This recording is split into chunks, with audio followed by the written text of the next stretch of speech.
क्या आप सोचते हैं कि आप अपने फैसलों में 100% समझदार होते हैं?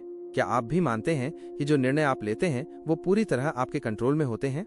तो रुकिए, क्योंकि इस किताब में सामने आता है इंसान का दिमाग तर्कशील नहीं बल्कि प्रिडिक्टेबली इरैशनल होता है। यह है क्विक बुक ज्ञान, जहां हम लाते हैं बेस्ट किताबों की गहराई आपकी जबान में आपके लिए। और आज हम शुरू कर रहे हैं एक ऐसी किताब की समरी जो आपकी सोच को झकझोर देगी। तो बने रहिए अंत तक, क्योंकि हर चैप्टर में छुपा है वो सच जो शायद आप कभी खुद से भी न कह पाए।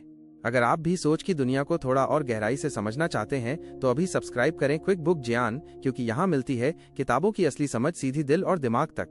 तो चलिए शुरू करते हैं। क्या आपने कभी सोचा है कि हम चीजों की वैल्यू तय कैसे करते हैं? क्या किसी शर्ट की कीमत 999 रुपए देखकर आपको वो सस्ती लगती है जब पास में ही 1999 वाली शर्ट रखी हो? हम इंसान अक्सर चीजों को सीधे नहीं परखते, हम तुलना करके फैसले लेते हैं, और यही है सापेक्षता, रिलेटिविटी। डैन एरिली, इस किताब के लेखक, हमें बताते हैं कि हम ज्यादातर फैसले एब्सोल्यूट यानी पूरी तरह स्वतंत्र तरीके से नहीं लेते, बल्कि हम चीजों को दूसरे विकल्पों की तुलना में चुनते हैं, और यहीं से हमारी सोच में इरैशनैलिटी यानी तर्कहीनता की शुरुआत होती है। पहला उदाहरण, इकोनॉमिस्ट मैगजीन ऑफर। एक समय की बात है, द इकोनॉमिस्ट नाम की मैगजीन ने 3 तरह के सब्सक्रिप्शन ऑफर दिए। 1. Web only $59, 2. Print only $125, 3. Web plus print $125। अब जरा सोचिए, तीसरा और दूसरा ऑप्शन एक ही प्राइस पर हैं, लेकिन तीसरे में दोनों सुविधाएं मिलती हैं। यहाँ प्रिंट ओनली वाला ऑफर बेकार लग रहा है ना? लेकिन असल में इस बेकार ऑफर का मकसद ही था बाकी ऑप्शन की वैल्यू बढ़ाना। जब लोगों को ये 3 ऑप्शन दिखाए गए तो 84% लोगों ने वेब जोड़ प्रिंट वाला तीसरा ऑप्शन चुना। पर जब प्रिंट ओनली ऑप्शन को हटा दिया गया तो वेब ओनली लेने वालों की संख्या ज्यादा हो गई। तो हुआ क्या? हम चीजों की वैल्यू को समझने के लिए किसी डिकॉय यानी दिखावटी विकल्प की जरूरत महसूस करते हैं। तो सबक क्या है? हमें लगता है कि हम समझदारी से सोचते हैं, लेकिन सच्चाई ये है कि हमारा दिमाग तुलना में फंसकर फैसला लेता है, भले ही वो तुलना एक चालाकी से बनाई गई इल्यूजन हो। डेली लाइफ में कैसे होता है ये? मान लीजिए आप 2 मकान देखने गए। पहला 60 लाख रुपए का 2 BHK पार्किंग सहित, दूसरा 60 लाख रुपए का 2 BHK पर पार्किंग नहीं। आपका दिमाग पहले मकान को बेहतर मानेगा, पर अब तीसरा मकान भी दिखता है, 75 लाख रुपए का 2 BHK, थोड़ा बड़ा पर बहुत दूर। अब आपको पहला मकान और भी वैल्यू फॉर मनी लगेगा।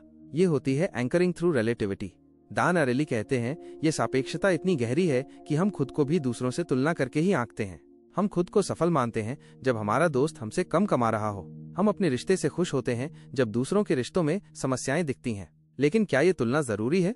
एक प्रयोग, द पेरिस और रोम टेस्ट। एरिली ने एक ग्रुप को 3 ऑप्शन दिए। 1. छुट्टी पेरिस में फ्री नाश्ते के साथ, 2. छुट्टी रोम में फ्री नाश्ते के साथ, 3. छुट्टी रोम में बिना फ्री नाश्ते के। अब देखिए, पेरिस और रोम दोनों बराबर थे, लेकिन जब बिना फ्री नाश्ते वाला रोम ऑप्शन आया तो लोगों को फ्री नाश्ते वाला रोम ज्यादा बेहतर लगने लगा, क्योंकि अब तुलना करने के लिए एक कमजोर ऑप्शन था। इसका मतलब ये हुआ कि जब हमको एक बुरा ऑप्शन दिखता है तो हम दूसरे ऑप्शन को और भी ज्यादा अच्छा समझ लेते हैं। अब सवाल उठता है, क्या हम इस सापेक्ष सोच से बच सकते हैं? एरिली कहते हैं, बिल्कुल आसान नहीं है, क्योंकि हमारा दिमाग खुद ब खुद तुलना करने लगता है, लेकिन हम जागरूक होकर कुछ हद तक इससे बच सकते हैं। टिप्स: जब कोई डिसीजन लेना हो तो सोचें, क्या आप एब्सोल्यूट वैल्यू पर सोच रहे हैं या किसी दिखावटी कंपैरिजन में फंसे हैं। मार्केट में जो डिकॉय डील्स होती हैं उन्हें पहचानना सीखिए, और सबसे जरूरी, अपनी वैल्यू दूसरों से नहीं खुद के अंदर से निकालने की आदत डालिए। तो दोस्तों, ये था चैप्टर 1, सापेक्षता की सच्चाई, प्रिडिक्टेबली इरैशनल किताब से। हमने जाना कि कैसे हम तुलना में फंसकर तर्कहीन फैसले लेते हैं और मार्केटिंग कंपनियां इसे बखूबी इस्तेमाल करती हैं। अब बात करते हैं एक और इल्यूजन की, डिमांड और सप्लाई का भ्रम। इकोनॉमिक्स कहती है कि हर चीज की कीमत मार्केट तय करता है, यानी डिमांड और सप्लाई मिलकर प्राइस बनाते हैं। लेकिन क्या हम इंसान इतने तर्कशील हैं? क्या हम चीजों की सही कीमत खुद तय करते हैं? डैन एरिली कहते हैं, बिल्कुल नहीं। हमारी कीमत तय करने की क्षमता भी इरैशनल होती है। हम अक्सर पहले देखी हुई कीमत यानी एंकर प्राइस के हिसाब से अपनी राय बना लेते हैं। प्रयोग: क्या आप उस चीज के लिए 1000 रुपए देंगे? एरिली ने एक क्लास में स्टूडेंट से एक सवाल किया, अगर आपको एक बढ़िया वाइन बॉटल दी जाए तो आप उसके लिए कितनी कीमत देने को तैयार हैं? लेकिन ट्विस्ट ये था कि उन्होंने छात्रों को पहले एक रैंडम नंबर दिखाया, जैसे किसी का रोल नंबर या जन्म दिनांक। जिन्हें ज्यादा नंबर दिखे थे उन्होंने बोतल की कीमत भी ज्यादा बताई, जिन्हें कम नंबर दिखे उन्होंने कम कीमत लगाई। यानी जो पहली संख्या हमारे दिमाग में बैठ गई उसने ही हमारी परसेप्शन बना दी। इसे कहते हैं आर्बिट्ररी कोहेरेंस, यानी भले पहली कीमत मनमानी हो पर बाकी फैसले उससे कोहेरेंट यानी जुड़े हुए होते हैं। रियल लाइफ में ये कैसे होता है? मान लीजिए आप एक स्मार्टफोन खरीदने जा रहे हैं। अगर आपको पहली बार एक फोन 70,000 रुपए में दिखता है, फिर दूसरा 58,000 रुपए में, तो दूसरा सस्ता लगता है, भले ही दोनों ओवरप्राइज्ड हों। यानी पहला दाम बन गया एंकर, एक मानसिक संदर्भ बिंदु। ब्रांड्स इसे जानते हैं, इसलिए वो अक्सर सबसे महंगा प्रोडक्ट पहले दिखाते हैं ताकि बाकी सस्ते लगे। एग्जाम्पल, स्टारबक्स वीज नॉर्मल कॉफी शॉप। अरायली बताते हैं कि जब स्टारबक्स आया तो लोगों को 300 रुपए की कॉफी बहुत महंगी लगती थी, लेकिन स्टारबक्स ने एम्बियंस, फैंसी नाम और प्रेजेंटेशन से एक नया एंकर बना दिया। अब वही लोग 30 रुपए की सड़क वाली कॉफी छोड़कर 300 रुपए खर्च कर रहे हैं, क्योंकि उनकी मेंटल प्राइसिंग परसेप्शन बदल गई। तो असली सवाल है, क्या हम सच में फ्री सोचते हैं? नहीं, हमारी सोच, हमारी खरीदी और हमारा बिहेवियर सब कुछ पहली बार मिले एंकर से गहराई से जुड़ा होता है। अगर किसी चीज की कीमत हमें पहली बार कम दिखती है तो हम हमेशा उससे तुलना करेंगे। अगर पहली बार ज्यादा दिखती है तो बाकी सब सस्ते लगेंगे। यानी हम चीजों की वैल्यू खुद नहीं बनाते, बस सीखते हैं कि दूसरों ने क्या तय किया है। एंकर्स का एक और इस्तेमाल सेल्स और डिस्काउंट में आपने देखा होगा। 1,999 रुपए कटकर 999 रुपए लिखा होता है। Limited time offer, MRP 3,499 rupees, अब सिर्फ 799 रुपए। ये सिर्फ कंपैरिजन या रियल डिस्काउंट नहीं, बल्कि एक एंकर सेट करना है ताकि नया प्राइस चीप लगे, भले ही वो असल कीमत से बहुत ज्यादा हो। इमोशनल एंकर्स भी काम करते हैं। ये सिर्फ पैसों तक सीमित नहीं है। अगर आपने पहले टॉक्सिक रिलेशनशिप झेली है तो अगला स्लाइटली बेटर रिश्ता आपको बेस्ट लगेगा। अगर आपका पहला जॉब 15,000 रुपए की थी तो 25,000 रुपए की जॉब लग्जरी लगेगी, भले मार्केट में 35,000 रुपए मिल रहा हो। इसलिए अपने पहले अनुभव को पहचानिए, क्या वो असली थे या बस एंकर बन गए हैं। तो इस चैप्टर से हमें क्या सीखना चाहिए? 1. एंकर्स को पहचाने। सबसे पहली कीमत, पहली राय, पहली भावना, ये सब एंकर बन जाते हैं। 2. हो सके तो खुद की एंकर सेट करें। डिसीजन लेने से पहले खुद से पूछिए, क्या मैं कंपैरिजन कर रहा हूँ या रियल वैल्यू देख रहा हूँ। 3. मार्केट में चालाकी से बचें। High to low pricing tricks, discount illusions सब एंकर का खेल है। 4. इमोशनल एंकर्स को भी तोड़ें। पास्ट एक्सपीरियंसेस आपके आज को डिफाइन न करें। तो दोस्तों, ये था चैप्टर 2, डिमांड और सप्लाई का धोखा। हमने देखा कि कैसे हम तर्क से नहीं, भावनाओं और पहले नंबरों से इन्फ्लुएंस्ड होकर डिसीजंस लेते हैं, और ये कंपनीज, ब्रांड्स और यहाँ तक कि हमारे रिश्ते भी एक्सप्लॉइट करते हैं। अब बात करेंगे एक ऐसे जादू की जो हमें हर तर्क से परे सोचने पर मजबूर कर देता है, और वो है FRE यानी फ्री चीजें। दान अरायली कहते हैं, जब भी हम फ्री शब्द सुनते हैं हमारा दिमाग रुक जाता है, हम लॉजिक भूल जाते हैं, कंपैरिजन छोड़ देते हैं और भावनाओं में बह जाते हैं। FRE क्यों हमें बेवकूफ बना देता है? मान लीजिए आपके पास 2 ऑप्शन हैं। एक शानदार स्विस चॉकलेट -1 रुपीज में। 2. एक ठीक ठाक इंडियन चॉकलेट -0 रुपीज यानी फ्री में। ज्यादातर लोग फ्री वाली चॉकलेट को चुनेंगे, भले ही पहली चॉकलेट कई गुना बेहतर हो। जब कुछ फ्री होता है तो हम उसकी कमियां नहीं देखते, हम सोचते हैं कोई नुकसान नहीं है। पर एरिली बताते हैं कि फ्री में भी एक कॉस्ट होती है, अपॉर्चुनिटी कॉस्ट, यानी आपने जो बेहतर चीज छोड़ दी वो भी एक नुकसान है। प्रयोग अमेजॉन के FRE शिपिंग ऑफर का असर। अमेजॉन ने जब पूरे यूरोप में एक स्कीम चलाई, buy anything and get FRE shipping, तो बिक्री तेजी से बढ़ी। लेकिन एक देश में जहां शिपिंग सिर्फ 20 सेंट थी, यानी 15 रुपए जैसी, वहां उतनी तेजी से बिक्री नहीं बढ़ी। क्यों? क्योंकि वहां वो फ्री नहीं था। जरा सोचिए, 15 रुपए के लिए कोई नहीं रुकता, पर जब वही फ्री हुआ तो डिसीजन मेकिंग बदल गया। जीरो कॉस्ट सुनते ही हम सोचते हैं इसमें कोई नुकसान नहीं हो सकता, पर सच्चाई ये है कि हम कई बार बेकार चीजें भी उठा लेते हैं सिर्फ इसलिए क्योंकि वो फ्री हैं। मनोविज्ञान क्या कहता है? अरायली बताते हैं कि FRE शब्द हमारे दिमाग में रिवॉर्ड सर्किट्स को एक्टिवेट कर देता है, यानी हमें वैसा ही डोपामिन किक मिलता है जैसा किसी जीत या खुशी पर मिलता है। इसलिए हम अपने लॉजिक को छोड़कर इम्पल्स पर रिएक्ट करने लगते हैं। Example, buy 1 get 1 free. इस स्कीम में FRE सुनकर हम सोचते हैं कि हमें बड़ा फायदा मिल रहा है, लेकिन अगर हमें एक सामान की जरूरत है तो दूसरा सिर्फ स्टोर रूम भरेगा। कई बार कीमत पहले से इतनी बढ़ा दी जाती है कि वो FRE वाला हिस्सा पहले ही कवर हो जाता है, फिर भी हम उसे लेते हैं क्योंकि हमारा दिमाग फ्री को नुकसान रहित मानता है। शॉपिंग मॉल्स का FRE trap. Free gifts on shopping of 2,000 rupees, free trial, free consultation. इन सब का मकसद सिर्फ एक है, आपको अंदर खींचना। अरायली कहते हैं, जब हम कुछ फ्री में लेते हैं तो हमारे अंदर गिल्ट आता है कि अब हमें बदले में कुछ देना चाहिए। यही कारण है कि आप जब फ्री टेस्टिंग करते हैं तो खरीदने की संभावना कई गुना बढ़ जाती है। अरायली का मजेदार प्रयोग, हर्शीज किस VS लिंट चॉकलेट। 2 चॉकलेट्स थीं। लिंट प्रीमियम -15 रुपीज, किस नॉर्मल -1 रुपीज। ज्यादातर लोगों ने लिंट को चुना, पर जब दोनों के प्राइस 1 रुपया कम किए गए, लिंट -14 रुपीज, किस -0 रुपए यानी फ्री। अब ज्यादातर ने किस को चुना। कीमत का अंतर नहीं बदला, वैल्यू नहीं बदली, पर फ्री सुनकर बिहेवियर बदल गया। तो इस चैप्टर से हमें क्या सीखना चाहिए? एक फ्री कभी भी 100% फ्री नहीं होता, उसका मनोवैज्ञानिक असर होता है और कई बार हम उससे ज्यादा का नुकसान उठा लेते हैं।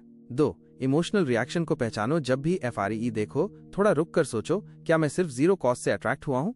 3. रियल जरूरत पर ध्यान दो। कुछ फ्री में मिल रहा है, इसका मतलब ये नहीं कि आपको उसकी जरूरत है। 4. मार्केटर्स का मकसद समझो। फ्री चीजें एक तरीका है अटेंशन खींचने और बाइंग बिहेवियर मैनिपुलेट करने का। तो दोस्तों, ये था प्रिडिक्टेबली इरेशनल का तीसरा अध्याय, फ्री की असली कीमत। हमने देखा कि कैसे जीरो कॉस्ट एक इल्यूजन क्रिएट करता है और हम तर्क नहीं, भावनाओं से भरकर डिसीजन लेते हैं। अब बात करेंगे एक और ज्यादा सटल चीज की, सोशल नॉर्म्स, यानी सामाजिक व्यवहार के नियम। डान अराइली बताते हैं कि हमारी जिंदगी दो अलग अलग दुनिया में बंटी हुई है। 1. मार्केट नॉर्म्स, जहां पैसों का लेन देन होता है।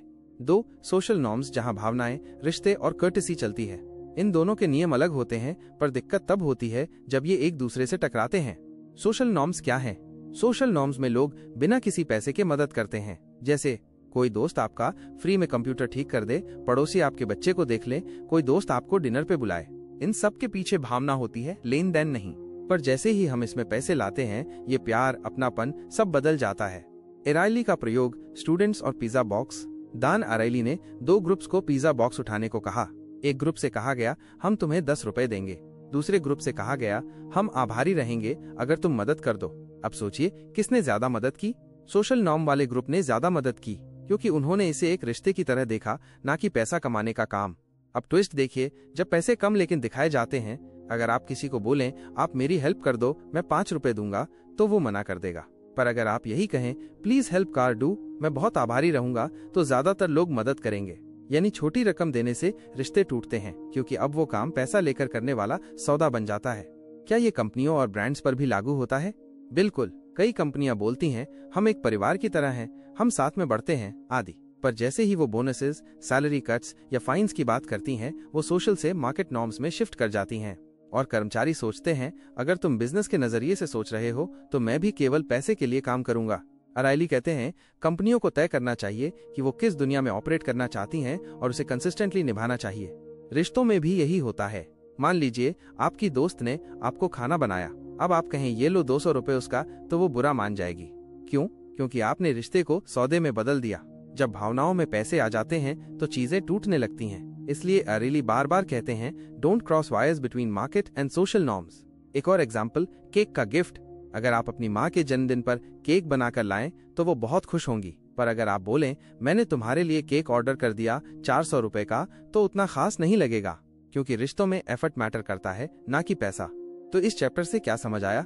1. सोशल नॉर्म्स इंसानों को जोड़ते हैं, इसमें प्यार, इज्जत और कनेक्शन होता है। 2. मार्केट नॉर्म्स में गिव एंड टेक चलता है, इसमें पैसा, समय और आउटपुट की गिनती होती है। 3. इन दोनों को मिक्स मत करो, वरना नाइदर पैसा मिलेगा न रेस्पेक्ट। 4. रिश्तों को बिजनेस मत बनाओ, चाहे ऑफिस में हो या घर में। तो क्या करें? अगर आप किसी से रिलेशन में जुड़ना चाहते हैं, तो सोशल नॉर्म्स के तहत जुड़ें बिना एक्सपेक्टेशन के। और अगर आप किसी से कमर्शियल ट्रांजैक्शन करना चाहते हैं, तो साफ साफ पैसे की टर्म्स रखें, ताकि कोई इल्यूजन न हो। तो दोस्तों, ये था प्रेडिक्टेबली इरेशनल का चौथा अध्याय, सोशल नॉर्म्स का जादू। हमने देखा कि कैसे इंसान दो दुनियाओं में जीता है, और अगर उन्हें मिक्स कर दे तो अच्छे रिश्ते भी खराब हो सकते हैं। अब हम एक और दिलचस्प मनोवैज्ञानिक जाल की बात करेंगे, ओनरशिप बायस। यानी जब कोई चीज हमारी हो जाती है, तो उसकी वैल्यू हमारी नजर में अचानक से कई गुना बढ़ जाती है। अराइली इसे कहते हैं द इकिया इफेक्ट, जहां इंसान उस चीज को ज्यादा प्यार करता है जिसे उसने खुद बनाया हो, भले ही वो उतनी अच्छी ना हो। ओनरशिप का साइकोलॉजी से क्या रिश्ता है? सोचिए, आपने एक पुरानी घड़ी खरीदी 500 रुपए में। अब कोई बोले 500 रुपए में वापस दे दो, आप कहेंगे नहीं, ये तो मेरी चीज है, इसकी वैल्यू इससे कहीं ज्यादा है। आप उसे बेचने को तैयार नहीं होंगे, क्योंकि अब वो सिर्फ घड़ी नहीं रही, आपकी अपनी चीज बन चुकी है। डान अराइली बताते हैं, जब हम किसी चीज के मालिक बनते हैं, तो उसमें हमारी भावनाएं जुड़ जाती हैं और हम उसे दूसरों की तुलना में कहीं ज्यादा इंपॉर्टेंट मानते हैं। अराइली का एक्सपेरिमेंट, बिडिंग और सेलिंग। उन्होंने कॉलेज स्टूडेंट्स को 2 ग्रुप में बांटा। 1. बायर्स जो टिकट खरीदना चाहते थे। 2. सेलर्स जिन्हें वो टिकट फ्री में दी गई थी। अब सेलर्स से पूछा गया कि वो कितने में टिकट बेचेंगे। उनका जवाब था 5,000 रुपए माइनस 6,000 रुपए, जबकि बायर्स ने कहा हम 2,000 रुपए से ज्यादा नहीं देंगे। ऐसा क्यों हुआ? क्योंकि ओनरशिप ने सेलर्स को इमोशनली बायस्ड कर दिया। उन्हें लगने लगा ये मेरी है, इसकी कीमत ज्यादा है। ऑनलाइन शॉपिंग और ओनरशिप इल्यूजन।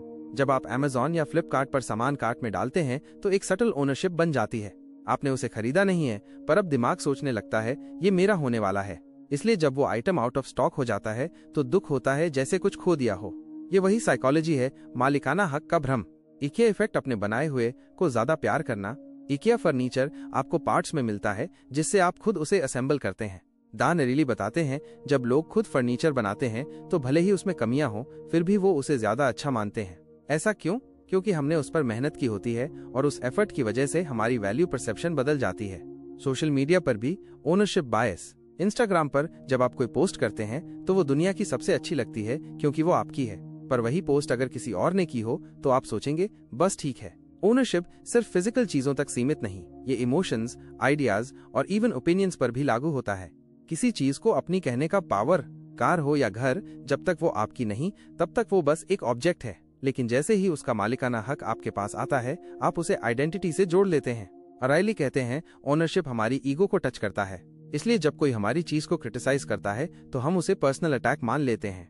रिश्तों में ओनरशिप का नुकसान, कई बार हम रिश्तों को भी पोजेस करने लगते हैं। वो मेरा पार्टनर है, वो सिर्फ मुझे ही अटेंशन दे। ये मेरी फ्रेंड है, वो किसी और के साथ क्यों घुलती मिलती है। अराइली कहते हैं, रिश्तों में ओनरशिप की ये सोच भी इरेशनल बिहेवियर को जन्म देती है। हमें लगता है मैं इसका मालिक हूँ, जबकि सच्चाई ये है कि रिश्ते म्यूचुअल कनेक्शन होते हैं, ना कि प्रॉपर्टी। इस चैप्टर से सीख क्या मिलती है?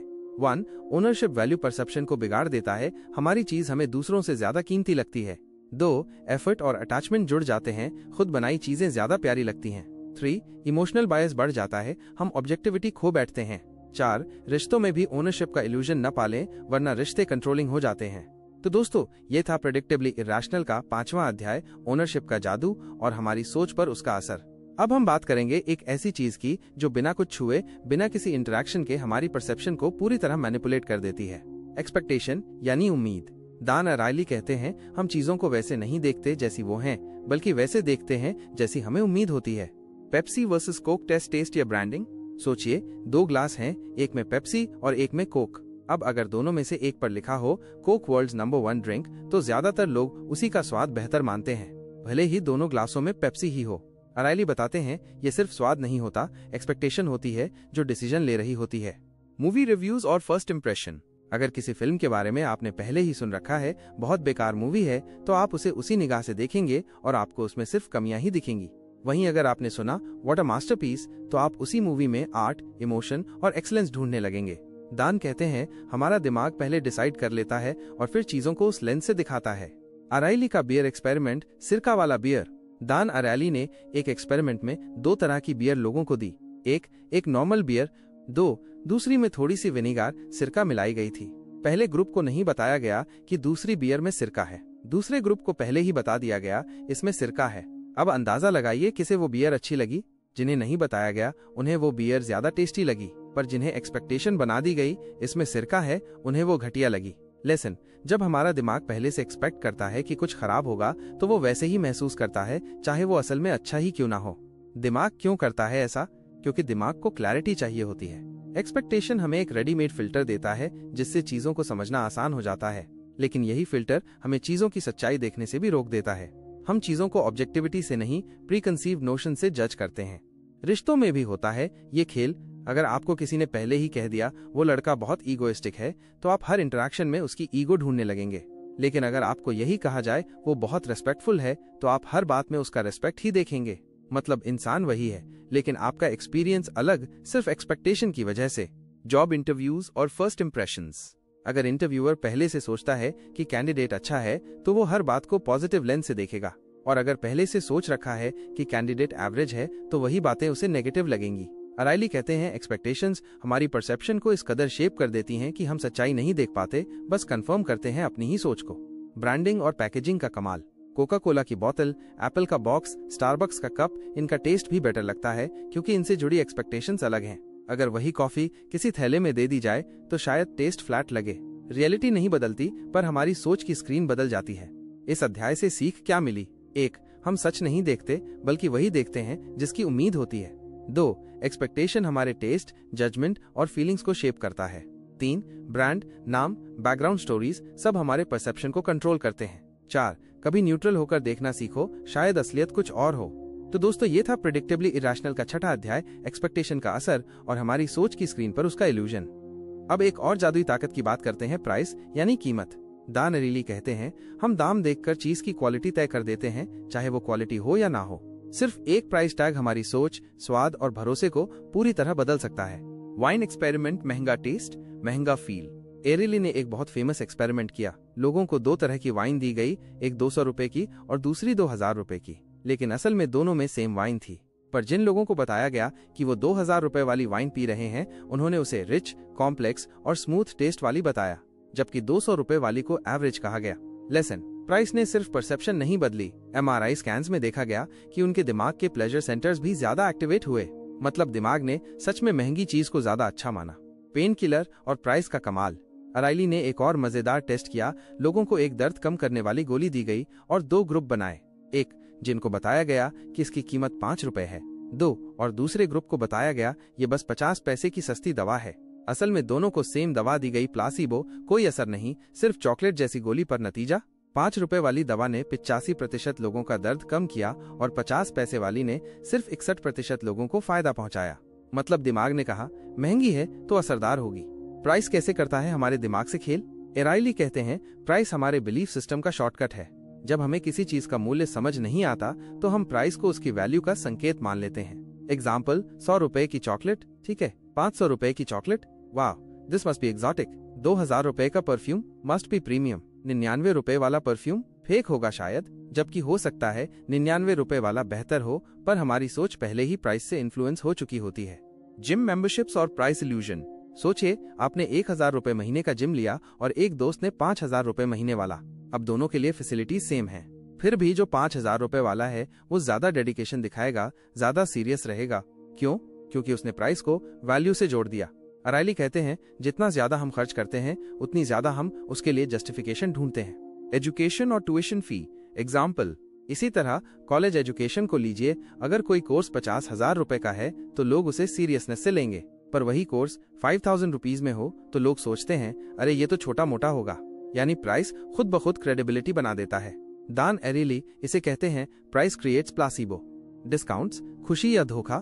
जब किसी चीज पर लिखा होता है 5000 रुपीज का आइटम अब सिर्फ 999 रुपए में, तो हमारे दिमाग में 2 सिग्नल्स आते हैं। 1, OMG, I am saving 4000 rupees. 2, it must be worth 5000 rupees. जबकि असल में उसकी वैल्यू कभी 999 रुपए से ज्यादा थी ही नहीं। एरिली कहते हैं, हम प्राइस के जादू में इस कदर खो जाते हैं कि असली वैल्यू सोच ही नहीं पाते। मार्केटिंग वाले इसका फायदा कैसे उठाते हैं? 1, पहले हाई प्राइस दिखाते हैं, फिर डिस्काउंट देते हैं। 2, प्रीमियम पैकेजिंग में नॉर्मल चीज बेचते हैं। 3, वैल्यू वर्ड डालते हैं, प्रीमियम, एलीट, एक्सक्लूसिव। 4, या फिर लिमिटेड स्टॉक का इल्यूजन बनाते हैं और हम समझते हैं इसका प्राइस हाई है मतलब क्वालिटी भी हाई होगी। इस चैप्टर से सीख क्या मिली? 1, प्राइस परसेप्शन को रियलिटी बना देता है, महंगी चीज ऑटोमेटिकली बेहतर लगती है। 2, प्लेसिबो इफेक्ट सिर्फ दवा में नहीं शॉपिंग में भी होता है। 3, हम प्राइस के जाल में वैल्यू भूल जाते हैं। 4, मार्केटिंग साइकोलॉजी हमारे हर डिसीजन को साइलेंटली कंट्रोल करती है। तो दोस्तों ये था प्रेडिक्टेबली इरेशनल का 7वां अध्याय, प्राइस का जादू और वो पावर जो हमारे डिसीजन को साइलेंटली कंट्रोल करती है। अब हम बात करेंगे एक ऐसे जादू की जो प्राइस से भी ज्यादा डेंजरस है, वो है फ्री यानी मुफ्त। दान एराइली कहते हैं, फ्री चीजों का असर प्राइस वाली चीजों से कहीं ज्यादा इरेशनल होता है। चॉकलेट एक्सपेरिमेंट, फ्री की लालच। एराइली ने एक सिंपल सा एक्सपेरिमेंट किया। 2 चॉकलेट्स रखी गईं। 1, lint truffle premium quality -1 rupees में। 2, हर्शीज किस आम चॉकलेट 50 पैसे में। ज्यादातर लोगों ने लिंट को चुना क्योंकि बेटर वैल्यू थी। अब उन्होंने दोनों के प्राइस 1 रुपी कम कर दिए। 1, लिंट अब 0 रुपए। 2, हर्शीज अब FRE यानी 0 रुपए। अब बताइए क्या हुआ? 90% लोगों ने FRE वाली हर्शीज किस ले ली, भले ही वो जान रहे थे कि लिंट बेहतर है। लेसन, जब कोई चीज फ्री हो जाती है तो हम लॉजिक को छोड़ देते हैं। फ्री क्यों बनाता है हमें इरेशनल? अरीली कहते हैं, FRE का मतलब होता है जीरो रिस्क। हम सोचते हैं अगर ये मुफ्त है तो मुझे कुछ खोना नहीं है, पर अक्सर हम ये भूल जाते हैं मुफ्त मिलने वाली चीज भी कभी कभी कॉस्टलियर होती है, टाइम, एफर्ट, अटेंशन या रिग्रेट के रूप में। ऑनलाइन शॉपिंग, फ्री शिपिंग का जादू। Amazon या फ्लिपकार्ट पर कई बार लोग 200 रुपए की चीज भी नहीं खरीदते, लेकिन जब लिखा होता है फ्री डिलीवरी अबव 499 रुपीज तो हम एक्स्ट्रा सामान जोड़ देते हैं ताकि डिलीवरी फ्री मिल जाए।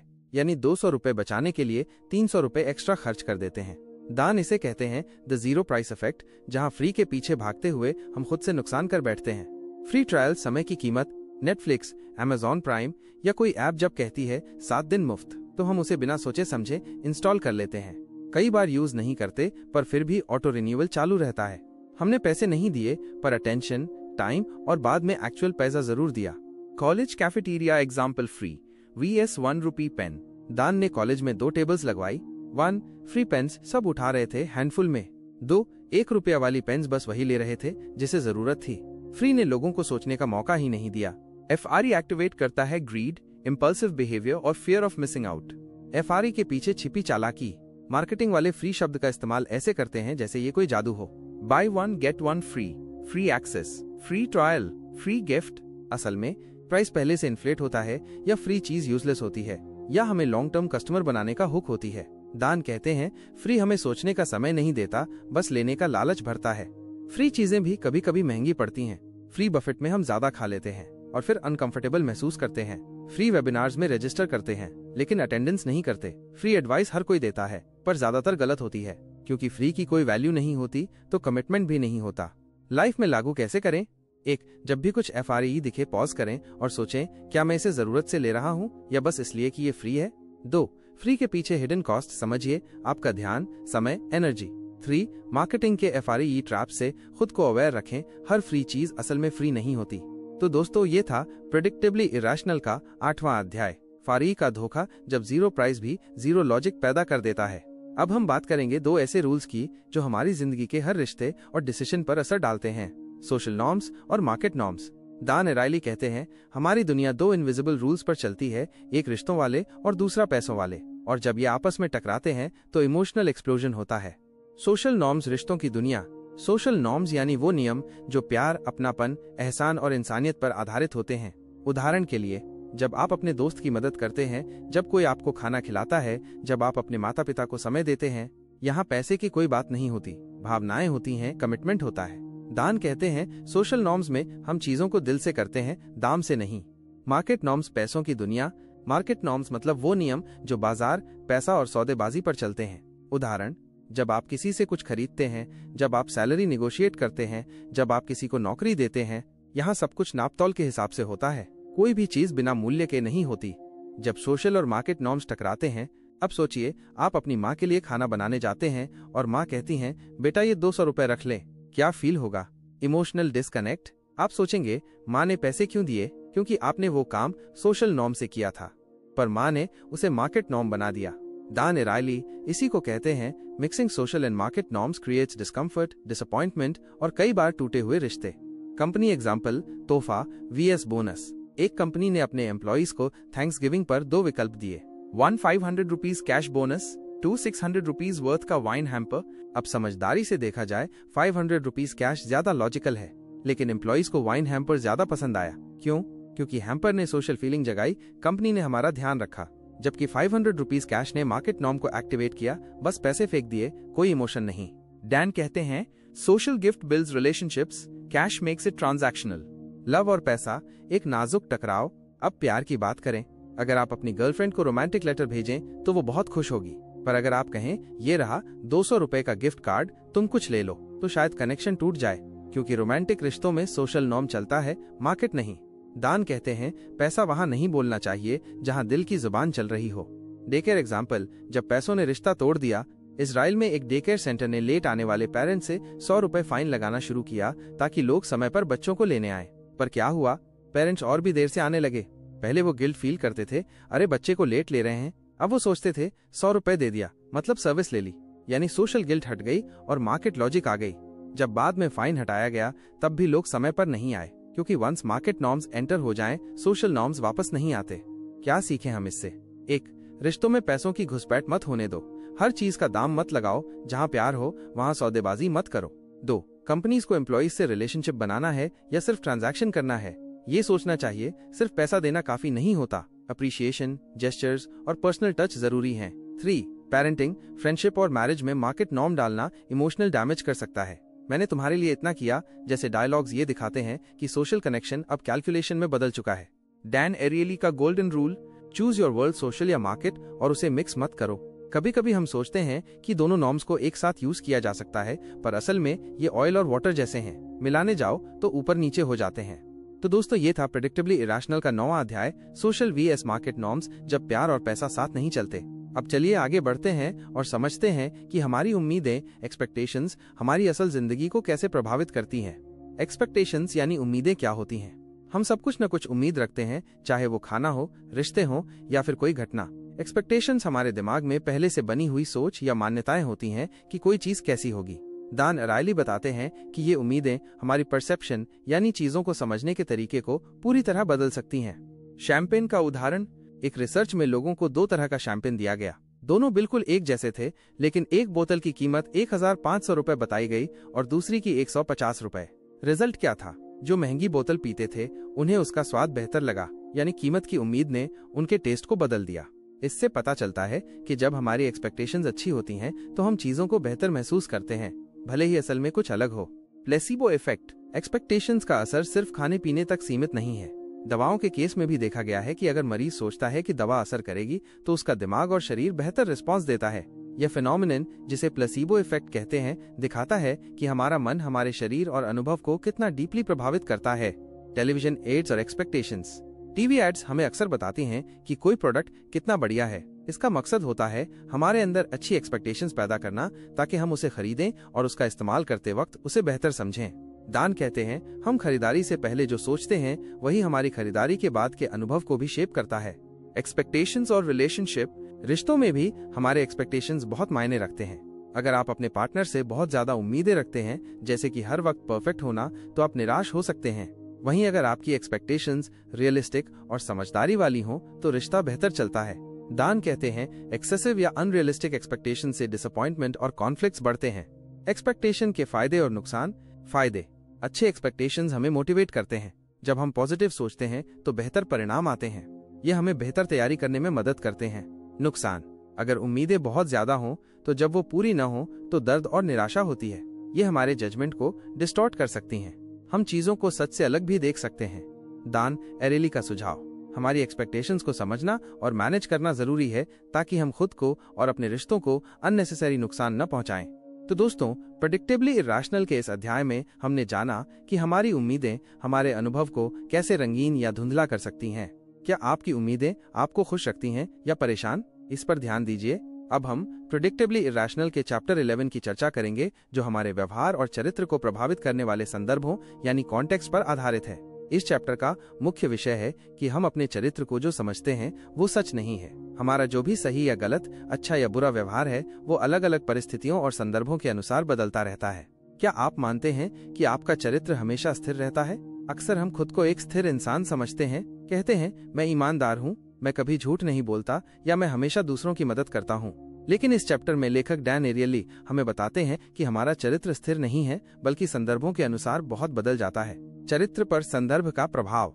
डैन एरियली ने कई प्रयोग किए जिनसे पता चला कि जब हम अलग अलग परिस्थितियों में होते हैं तो हमारा सही और गलत का आकलन भी बदल जाता है। एक प्रयोग की बात करें तो कुछ लोगों को एक कॉन्फ्रेंस में भेजा गया और उनसे पूछा गया कि क्या वे किसी मूर्ति की चोरी करने से रोकेंगे। पहले कुछ लोगों से सीधे पूछा गया और उन्होंने जवाब दिया कि वे कभी चोरी नहीं करेंगे। लेकिन जब दूसरी बार उनसे पूछा गया कि क्या वे एक सामान जो भूलकर खुला पड़ा था उसे रख सकते हैं, तो बहुत से लोग उस संदर्भ में चोरी कर गए। यह दिखाता है कि हमारा चरित्र स्थिर नहीं रहता, बल्कि परिस्थिति और संदर्भ के हिसाब से बदल जाता है। हम ऐसा नहीं करते जो हम सोचते हैं कि हम हैं, बल्कि करते हैं जो परिस्थिति हमें प्रेरित करती है।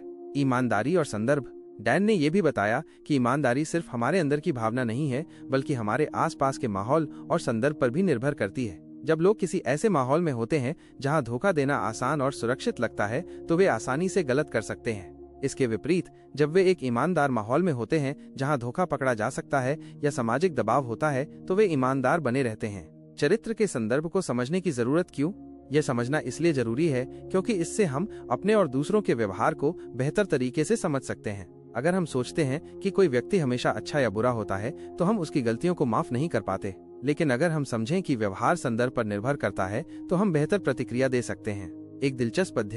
एक और दिलचस्प अध्ययन में डैन एरियली ने पाया कि लोगों की ईमानदारी पर उनके आसपास के लोगों का व्यवहार भी असर डालता है। अगर आपके आसपास के लोग ईमानदार हैं, तो आप भी ईमानदार रहना चाहेंगे। लेकिन अगर आपके आसपास के लोग धोखा देने लगें तो आप भी धोखा देने की तरफ झुक सकते हैं।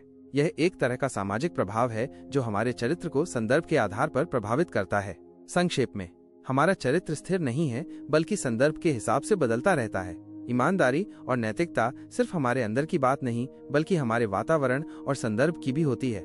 दूसरों के व्यवहार से भी हम प्रभावित होते हैं, इसलिए अच्छा वातावरण बनाना बहुत जरूरी है। हमें खुद को और दूसरों को समझने के लिए संदर्भ को समझना होगा। वास्तविक जीवन में इसका महत्व, अब सोचिए, अगर आप अपने ऑफिस में या घर में किसी मुश्किल परिस्थिति में हो जहां हर कोई थोड़ा बहुत धोखा देने लगा हो, तो क्या आप भी धोखा देंगे या ईमानदार रहेंगे? यह चैप्टर हमें सोचने पर मजबूर करता है कि हमारे निर्णय और व्यवहार सिर्फ हमारी व्यक्तिगत सोच पर निर्भर नहीं करते बल्कि वे उस माहौल से भी जुड़े होते हैं जिसमें हम रहते हैं। अगर हम अपने जीवन में बेहतर और ईमानदार बनना चाहते हैं तो हमें सही संदर्भ बनाने की कोशिश करनी होगी, जैसे कि अच्छे दोस्तों, परिवार और सहकर्मियों के साथ ऐसा माहौल जहां ईमानदारी और नैतिकता को महत्व दिया जाता हो। दोस्तों, ये चैप्टर हमें ये समझाता है कि हम अपने चरित्र को लेकर कभी भी कठोर न हों। हम गलती कर सकते हैं, लेकिन परिस्थितियों को समझकर हम खुद को और दूसरों को बेहतर बना सकते हैं। इसलिए अपने आसपास का माहौल सही बनाएं और खुद को भी सही संदर्भ में रखें। अब हम प्रिडिक्टेबली इरैशनल के चैप्टर 12 की बात करेंगे, जो पिछले चैप्टर 11 की कहानी को आगे बढ़ाता है। इस चैप्टर का फोकस भी है हमारे चरित्र के संदर्भ पर, यानी कि कैसे हमारे नैतिक फैसले और व्यवहार परिस्थिति, संदर्भ और बाहरी प्रभावों के तहत बदल जाते हैं। तो चलिए बिना देरी किए शुरू करते हैं और समझते हैं कि क्यों हम अपनी अच्छाई या बुराई के लिए पूरी तरह जिम्मेदार नहीं होते, बल्कि हमारे आसपास के हालात भी हमारे निर्णयों को प्रभावित करते हैं। चरित्र और नैतिकता, स्थिति की ताकत। डैन एरियली ने इस चैप्टर में और गहराई से बताया है कि हमारी नैतिकता यानी कि सही गलत का फर्क हमारी व्यक्तिगत सोच से कहीं ज्यादा जटिल होता है। हम जो सही या गलत करते हैं वो सिर्फ हमारी पसंद नहीं होती, बल्कि कई बार हमारे आसपास के वातावरण, तनाव, दबाव और मौके का असर होता है। यानी कि एक ही इंसान एक परिस्थिति में बेहद नैतिक हो सकता है और दूसरे परिस्थिति में थोड़ा गलत भी कर सकता है। उदाहरण के तौर पर एक दिलचस्प प्रयोग में डैन ने पाया कि लोग छोटे मोटे झूठ बोलने या चोरी करने के लिए खुद को कैसे समझाते हैं और ये समझौते परिस्थिति के हिसाब से बदलते हैं। जैसे कि अगर कोई सोचता है कि थोड़ी सी चोरी तो बुरा नहीं है या एक छोटा झूठ कह देना ठीक है, तो वो वास्तव में ऐसा करता है।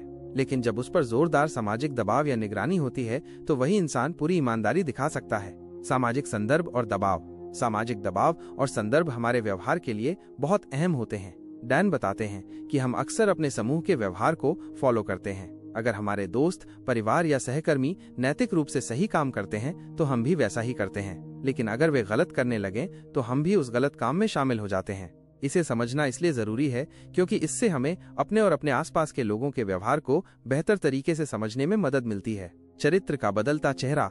चैप्टर में एक और बात सामने आती है कि हमारा चरित्र कभी कभी खुद भी हमें धोखा दे सकता है। हम खुद को ऐसा इंसान समझते हैं जो ईमानदार है, लेकिन जब मौका मिलता है तो हम छोटे छोटे नियम तोड़ देते हैं। इसका कारण ये है कि हम अपने व्यवहार को उसी संदर्भ में देखते हैं जहां हम खुद को बेहतर दिखाना चाहते हैं। इसलिए कभी कभी हम अपने छोटे छोटे गलत कामों को नजरअंदाज कर देते हैं या उन्हें छोटा समझते हैं, लेकिन ये छोटे छोटे फैसले मिलकर हमारे चरित्र की पूरी छवि बदल सकते हैं। व्यावहारिक उदाहरण। टैक्स भरना और झूठ। डैन ने टैक्स भरने से जुड़ा एक उदाहरण दिया है। जब लोग टैक्स भरने से बचना चाहते हैं तो वे छोटे छोटे बहाने बनाते हैं, जैसे कुछ खर्चे बताना, भूल जाना या छोटी छोटी गलतियां करना। वे खुद को कहते हैं कि ये कोई बड़ी चोरी नहीं है, लेकिन जब वे जानते हैं कि सरकार या समाज उन पर नजर रख रहा है तो वे अधिक ईमानदारी दिखाते हैं। नैतिकता और मनोवैज्ञानिक दूरी। डैन बताते हैं कि जब हमारा गलत व्यवहार हमसे दूर होता है तो हमें उससे जुड़ा दोष महसूस नहीं होता। उदाहरण के लिए, अगर हम नकद पैसे चोरी करते हैं तो हमें तुरंत एहसास होता है कि ये गलत है, लेकिन अगर हम किसी कंप्यूटर सिस्टम में छोटे छोटे छेड़छाड़ करते हैं तो हमें वो गलती कम लगती है, क्योंकि पैसा हमारा सीधे हाथ से नहीं जाता। इसे मनोवैज्ञानिक दूरी कहते हैं। जितनी दूरी हमारे गलत काम और हमारी भावना के बीच होती है, उतना कम हम उसे गलत मानते हैं। क्या हम सच में बुरे हैं? डैन का कहना है कि हम बुरे इंसान नहीं होते, लेकिन हम उस स्थिति और संदर्भ के प्रभाव में आ जाते हैं जो हमें अनजाने में गलत फैसले लेने पर मजबूर कर देता है। हमें ये समझना चाहिए कि चरित्र की स्थिरता एक मिथक है। हमारी नैतिकता बहुपरत और परिस्थिति पर निर्भर है। सुधार के रास्ते। तो अब सवाल ये उठता है कि हम अपने चरित्र को बेहतर कैसे बना सकते हैं? इसका जवाब है संदर्भ और वातावरण को बदलकर। अगर हम ऐसे माहौल में रहेंगे जहां ईमानदारी और नैतिकता को महत्व दिया जाता है तो हम बेहतर इंसान बन सकते हैं। हमें अपने आसपास के लोगों को सही रास्ते पर लाने की कोशिश करनी चाहिए, क्योंकि उनका व्यवहार भी हमें प्रभावित करता है। छोटे छोटे फैसलों में सही चुनाव करना शुरू करें ताकि धीरे धीरे आपका चरित्र मजबूत बने। हमारा चरित्र पूरी तरह स्थिर नहीं है, वो संदर्भों और परिस्थितियों के प्रभाव में बदलता रहता है। नैतिकता सिर्फ हमारी सोच से नहीं, हमारे आसपास के माहौल से भी प्रभावित होती है। हम अक्सर छोटे छोटे बहानों के जरिए अपने गलत कामों को सही ठहराते हैं। मनोवैज्ञानिक दूरी की वजह से हम कुछ गलतियों को गंभीरता से नहीं लेते। सुधार संभव है बशर्ते हम सही संदर्भ और माहौल चुने। दोस्तों, इस चैप्टर से हमें ये सीख मिलती है कि हमें अपने और दूसरों के व्यवहार को जज करने से पहले संदर्भ को समझना चाहिए। इंसानियत और नैतिकता हमेशा स्थिर नहीं रहती, वे हमारे आसपास के माहौल और हालात के अनुसार बदलते रहते हैं। इसलिए खुद को सुधारने के लिए सही माहौल और सकारात्मक सोच अपनाएं।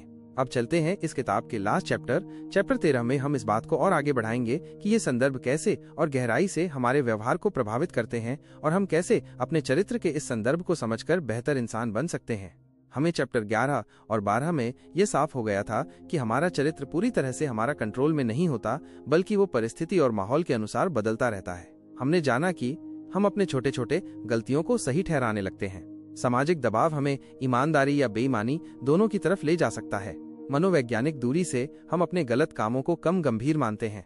अब सवाल ये उठता है कि इस संदर्भ को कैसे समझें और इससे हम क्या सीख सकते हैं। चरित्र के संदर्भ की गहराई डैन एरियली बताते हैं कि केवल बाहरी परिस्थिति ही नहीं, बल्कि हमारी आत्मधारणा यानी सेल्फ परसेप्शन भी हमारे व्यवहार को प्रभावित करती है। जब हम खुद को एक अच्छा इंसान समझते हैं तो हम अपने व्यवहार को वैसा बनाने की कोशिश करते हैं, लेकिन अगर हम खुद को कुछ गलत करने का मौका देते हैं तो हमारी खुद की सोच भी हमारे लिए चोरी या झूठ को कम गलत बना देती है।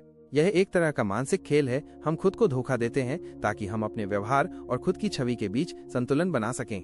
एक दिलचस्प प्रयोग, सामाजिक पहचान और नैतिकता। डैन ने एक प्रयोग किया जिसमें लोगों से कहा गया कि वे एक छोटे से टास्क के दौरान कुछ अनैतिक काम कर सकते हैं, जैसे कि कुछ पैसे अपने लिए रखना। जब उन्हें याद दिलाया गया कि वे एक ईमानदार इंसान हैं, तो वे इस तरह का अनैतिक व्यवहार कम करने लगे। लेकिन जब उन्हें यह एहसास नहीं दिलाया गया तो वे ज्यादा बेईमानी करने लगे। यह दिखाता है कि हमारी सामाजिक और आत्म परिभाषा हमारे व्यवहार को नियंत्रित करती है। संदर्भ का प्रभाव कैसे घटाएं? डैन बताते हैं कि अगर हम अपने आप को लगातार ईमानदार और अच्छा इंसान समझाने की कोशिश करें तो हम खुद को सही रास्ते पर ला सकते हैं। इसीलिए कई कंपनियां और संस्थान कर्मचारियों को अक्सर अपनी नैतिक जिम्मेदारियों के बारे में याद दिलाते हैं। इससे कर्मचारी गलत फैसलों से बचते हैं, क्योंकि उन्हें खुद को ईमानदार इंसान के रूप में देखना होता है। छोटी छोटी आदतें, बड़ा बदलाव। ये चैप्टर हमें ये भी समझाता है कि बड़े नैतिक फैसलों के बजाय छोटी छोटी आदतें और रोजाना के फैसले हमारे चरित्र को गढ़ते हैं। जैसे कि रोजाना छोटे झूठ बोलना या छोटी चोरी करना धीरे धीरे हमारी नैतिक छवि को कमजोर करता है। इसलिए छोटे छोटे नैतिक फैसलों पर ध्यान देना जरूरी है। डैन कहते हैं कि यही छोटी छोटी आदतें मिलकर एक स्थिर और मजबूत चरित्र बनाती हैं। क्यों हम गलत करते हैं, समझना जरूरी है। डैन बताते हैं कि जब हम गलत करते हैं तो सिर्फ हमारे अंदर की कमजोरी नहीं होती, बल्कि कई बार परिस्थिति हमें मजबूर करती है। तनाव, दबाव, भीड़ का प्रभाव और अवसर मिलने पर हम आसानी से गलतियों के लिए प्रवृत्त हो जाते हैं। हमें ये समझना चाहिए कि गलत होना एक इंसानी कमजोरी है जिसे हम सुधार सकते हैं अगर हम सही संदर्भ और माहौल बनाए रखें। व्यवहार बदलने की एक सरल तकनीक, खुद को याद दिलाना। चैप्टर में एक और महत्वपूर्ण बात यह है कि अगर हम अपने आप को बार बार याद दिलाते रहें कि हम किस तरह के इंसान बनना चाहते हैं, तो हमारा व्यवहार भी उसी दिशा में जाएगा। उदाहरण के लिए, सुबह खुद से कहें, मैं ईमानदार हूँ या मैं दूसरों के साथ सही व्यवहार करूंगा। ये छोटी छोटी बातें हमारे अवचेतन मन को प्रोग्राम करती हैं। इसलिए खुद की नैतिक पहचान पर फोकस करना एक शक्तिशाली तरीका है बेहतर चरित्र बनाने का। क्या हम बदल सकते हैं अपना चरित्र? डैन का निष्कर्ष है कि हाँ, हम बदलाव ला सकते हैं, पर बदलाव तभी स्थायी होता है जब हम अपने वातावरण को बदलें, अपने आप को सही तरीके से परिभाषित करें और छोटी छोटी आदतों को सुधारें। इसके अलावा हमें ये स्वीकार करना होगा कि हम सभी कभी कभी गलतियां करते हैं, लेकिन इससे निराश होने की बजाय हमें लगातार बेहतर बनने की कोशिश करनी चाहिए।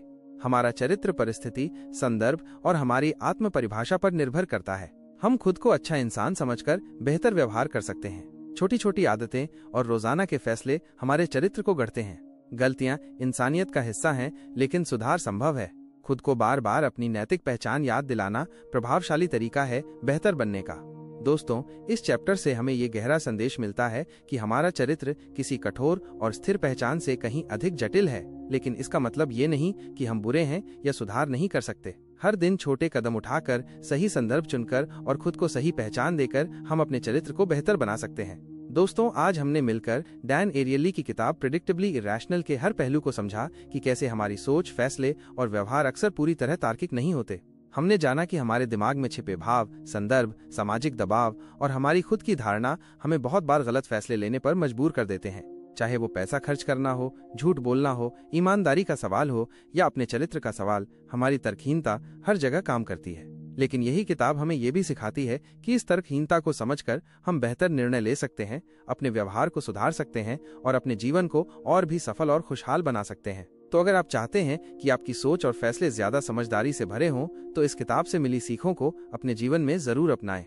अगर आपको ये वीडियो पसंद आया हो तो लाइक और शेयर जरूर करें। हमारे चैनल क्विक बुक ज्ञान को सब्सक्राइब करें ताकि आपको मिले हर हफ्ते ऐसी ही दिलचस्प और ज्ञानवर्धक किताबों के सारांश हिंदी में।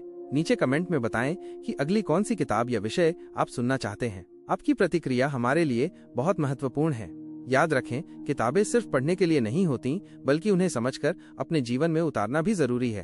तो जुड़े रहिए क्विक बुक ज्ञान के साथ, जहां ज्ञान से होती है आपकी उड़ान। धन्यवाद और जल्द ही फिर मिलेंगे एक नई किताब के सारांश के साथ।